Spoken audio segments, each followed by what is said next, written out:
But the situation has many Americans wondering, why are troops in Niger to begin with? Let's ask former Green Beret commander, Fox News contributor, and author of the book Warrior Diplomat, retired Lieutenant Colonel Michael Waltz, joins us now. Colonel, thanks for being here. It seems there's no part of the globe you have not been in, which is indicative of many of our special operators. That's right. You were in Niger in 2014. What is the mission there right now?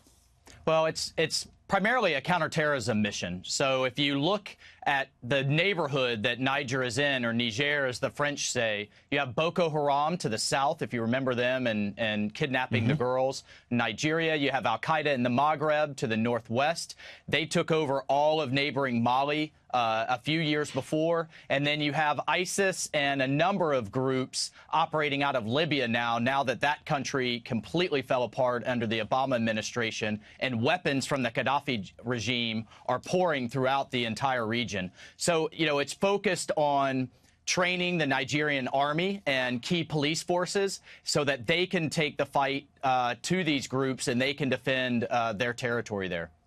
Can you explain as to, you know, for the viewers and for myself, actually, like, how do they get separated like this? How are they so isolated, our American troops over there, to this attack? Like, when you think about our troops and what they're usually trained to do and be on the lookout, like, how did this happen?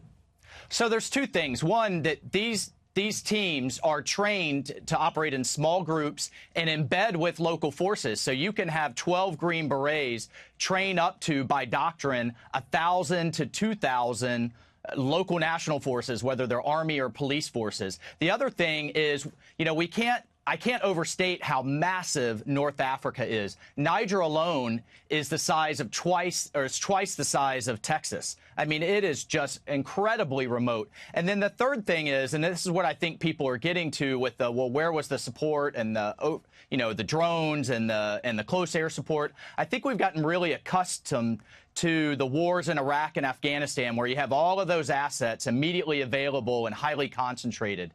We can't do that all over the world and have a medevac just an hour away all over the world, especially in a place as big as Africa.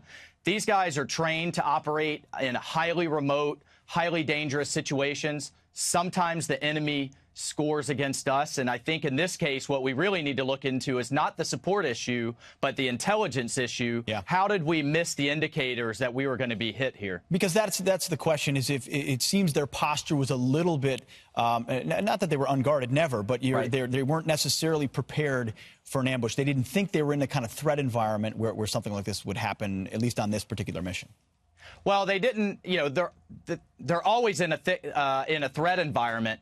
And they're always prepared for that, but they certainly weren't prepared for something this intense. And that's what we have to get in the bottom of, whether it was planning, whether the mission was compromised by the local forces or by the villagers, and exactly what happened. And those are the answers I'm looking forward to seeing. Absolutely. God bless these guys, though. You got 800 in Niger, 5,000 to 6,000 in Africa, working silently to take on a growing radical Islamic threat on that continent. We are in 60 to 80 countries around the world on any given single day. Wow. You know, this is what we're doing everywhere as we speak. Colonel Waltz, thanks for your expertise. Appreciate it.